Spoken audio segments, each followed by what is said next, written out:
So by the time we get to the next halving, Anthony, do you expect Bitcoin to be at new records again? I do expect that. Want to give us a target? Want to give us a number?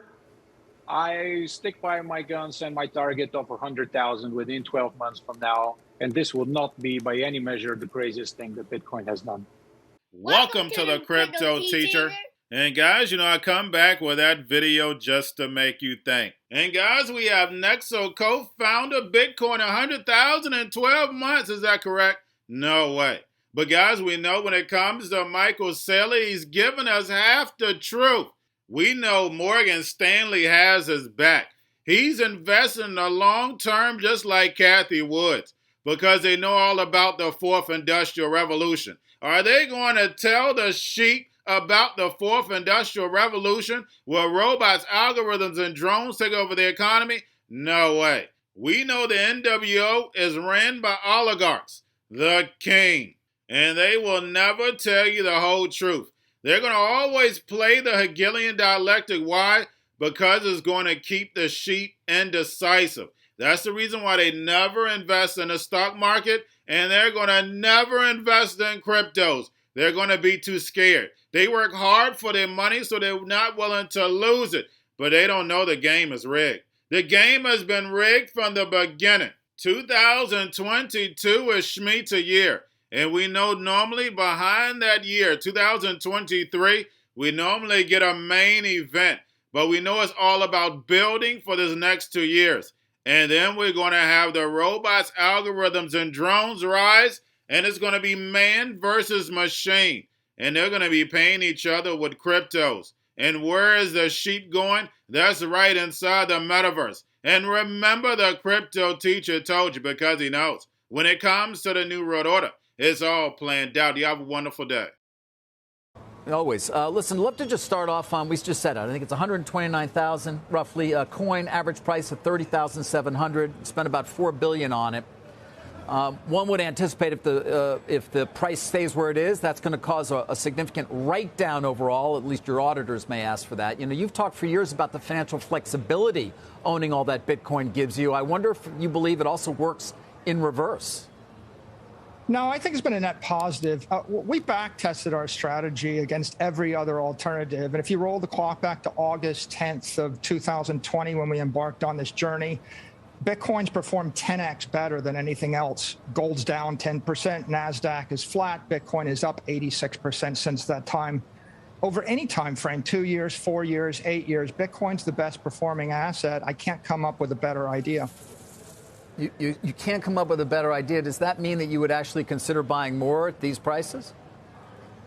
Yeah, I think if you think about Bitcoin, if your time horizon is 1 month, it looks like a volatile risk asset. But if your time horizon is 10 years, it looks like a risk-off store of value asset.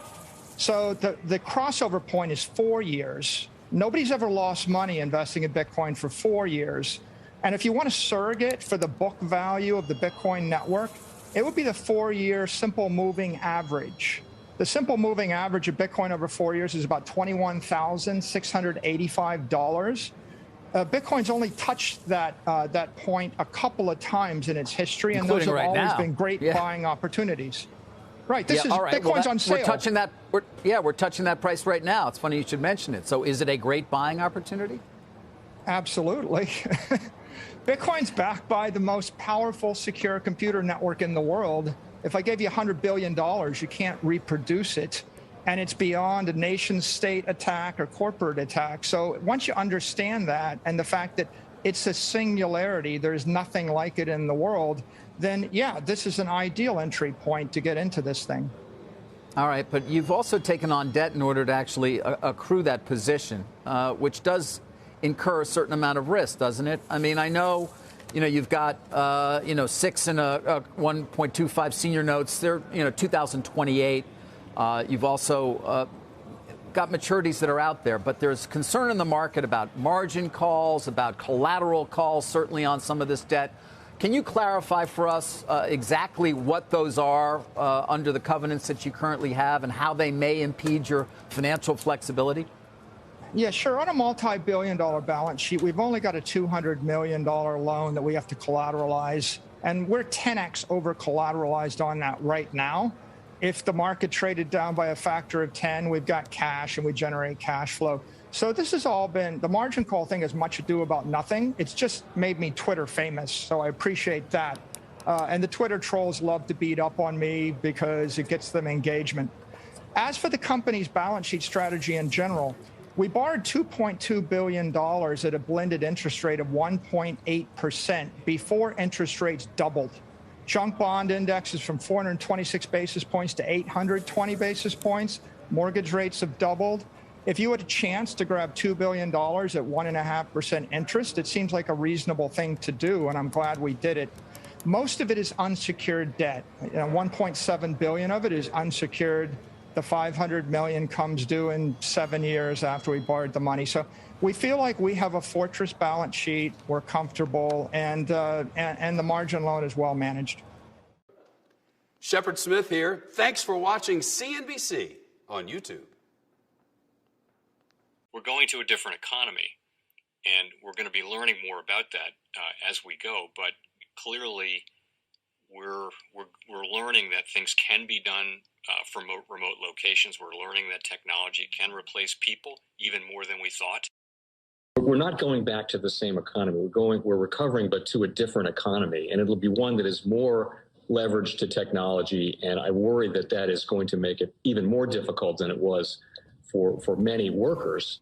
In Silicon Valley, and my friends who work in technology know that what we did to the manufacturing workers, we are now going to do to the retail workers, the call center workers, the fast food workers, the truck drivers, and then even bookkeepers, accountants, insurance agents, lawyers, and on through the economy. So what happened to the manufacturing workers is a very clear sign. This effort. And China has big plans for this. They intend to seed their digital yuan into the global environment by giving it away to visitors at next winter's Olympics. When they arrive at the airport, they're going to get yuan digital wallets. They're going to receive digital yuan. They're going to use it throughout their visits to Beijing, and then they're going to take it back to their home countries. They see this as a huge advantage. Why? Because who controls the underlying protocols, who controls the underlying standards of the future of money will control the future of money.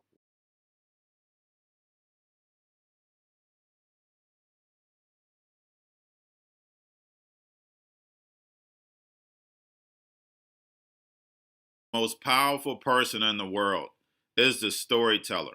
The storyteller sets the vision, values, and agenda of an entire generation to come. Steve Jobs.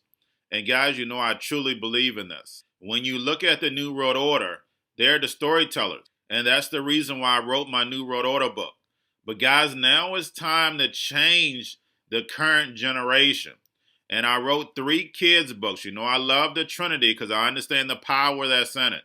So I have 3 books. We have an opportunity to change the generation, to educate, not just me, but I want to show you that I take action on a daily basis. And I want you to take action on a daily basis. Whether it's your job, whether it's in your community, we have an opportunity right now to educate the masses. I posted this on my Twitter account. Please share, but this is a short clip of the 3 books. There's going to be a clothing line and action figures. Please get these books for your kids, nephews, cousins, friends, so therefore we can start the re-education now. Because as we see, the 4th Industrial Revolution foundation is definitely here. Robots, algorithms, drones, taking humanity out the picture. We have to re-educate. But let's get into the video. Part 1. King Joshua and Drama Tam save the village. Part 2. King Joshua and Drama Tam save New York from COVID stories 3. Part 3. King Joshua and Drama Tam goes to China. It's mandatory to get part 1, part 2, and part 3 of this series. It's time to re-educate Generation Z.